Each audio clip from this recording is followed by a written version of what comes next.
No, ndugu wa Tanzania,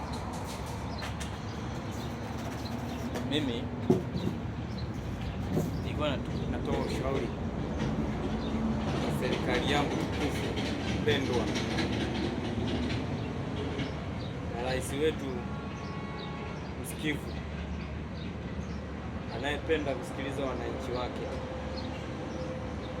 na kutatua matatizo mbalimbali mnyenyekevu.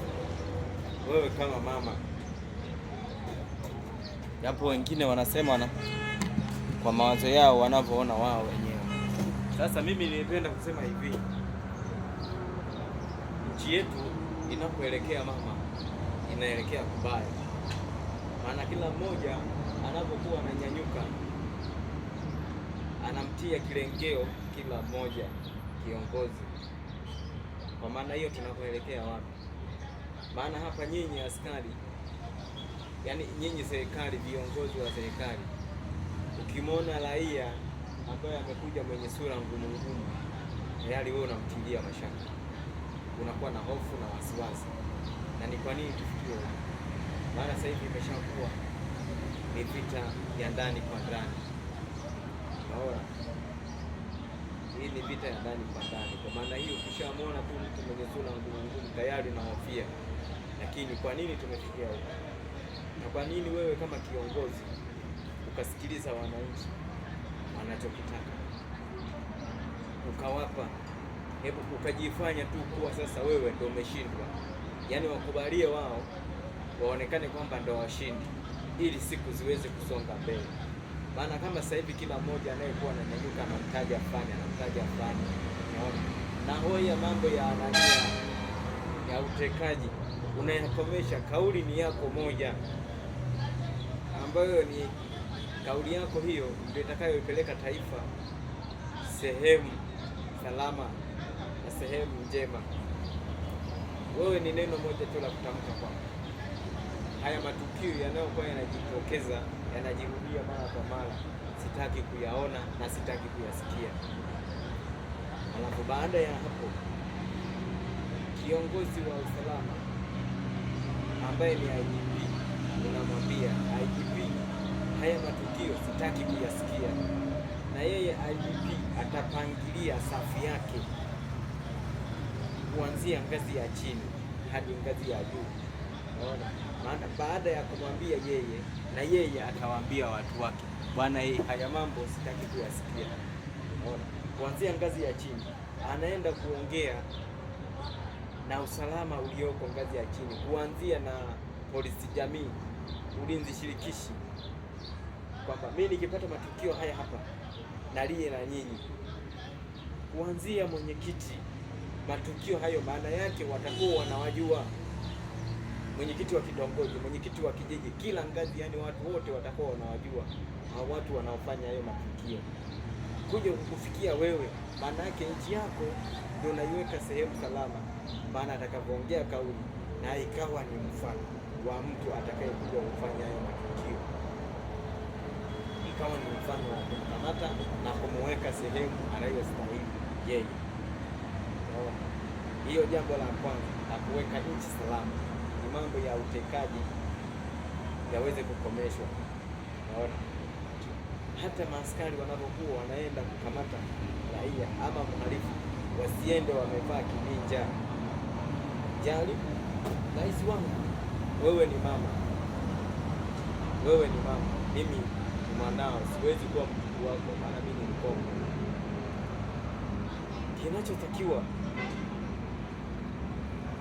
wewe ni kusema bwana, utekaji simtaki, na halafu ukubali kuambiwa na kupewa mawazo. Maana najua watu wako waliopo karibu, washauri wako, wanaogopa kukuambia, wakiwa wanilinda kibarua chao. Wanaona wakikuambia ukweli watapoteza kibarua. Lakini hebu jaribu kuwapa nafasi, waambie tu kwamba nyinyi, ninachokitaka, ukiona kama ni ubaya niambie, nikosoe, usitake kunipaka mgongo wa chupa. Unaona? Yaani usitake kunipaka rangi mgongo wa chupa. Unaona? Ama usitake kuninywesha uji wa mgonjwa. Unaona? anamnywesha mgonjwa, unampakisha mdomo, alafu uji wanakunywa wengine.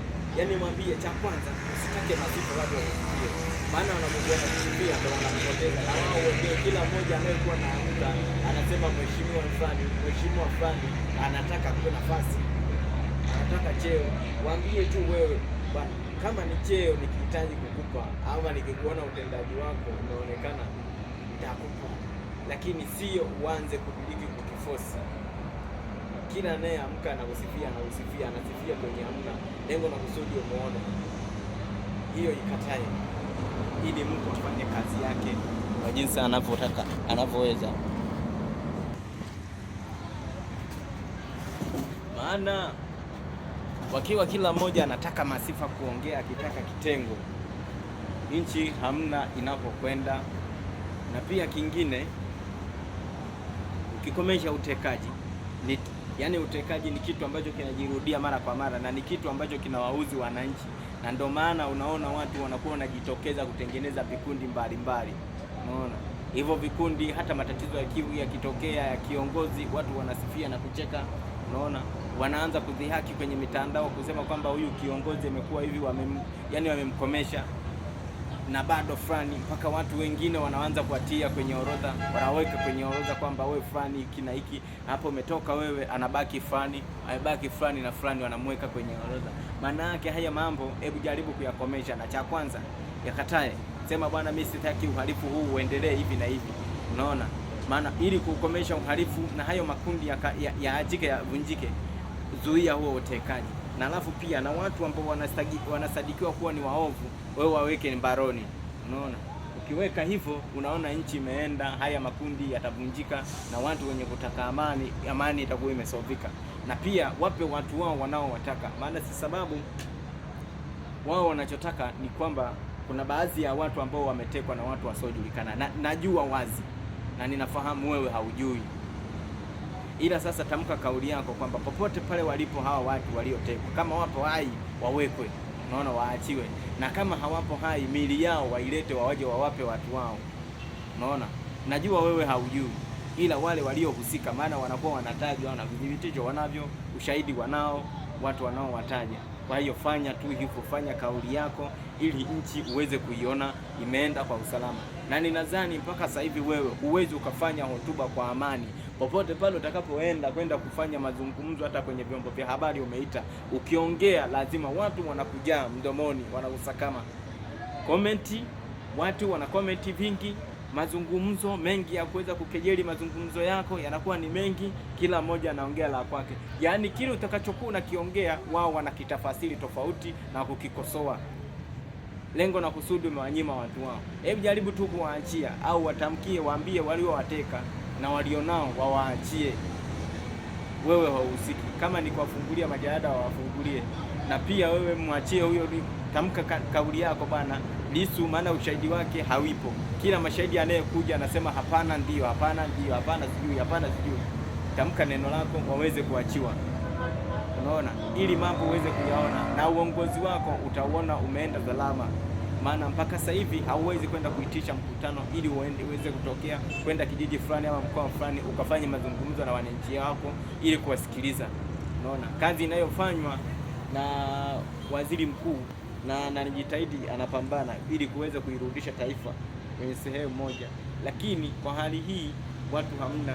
Maana kwa sababu kama utekaji umeshakuwa, wananchi wameshaamua, mauaji yanayotokea watu wanacheka, wanafurahi, fulani tumekuwa hivi na hivi, fulani ni sisi tumefanya, fulani ni sisi tumefanya. Sasa hiyo mimi sitaki. Unaona, hata huwezi kukaa kwa amani. Mimi ninachokuomba rais wetu ni hicho. Amen.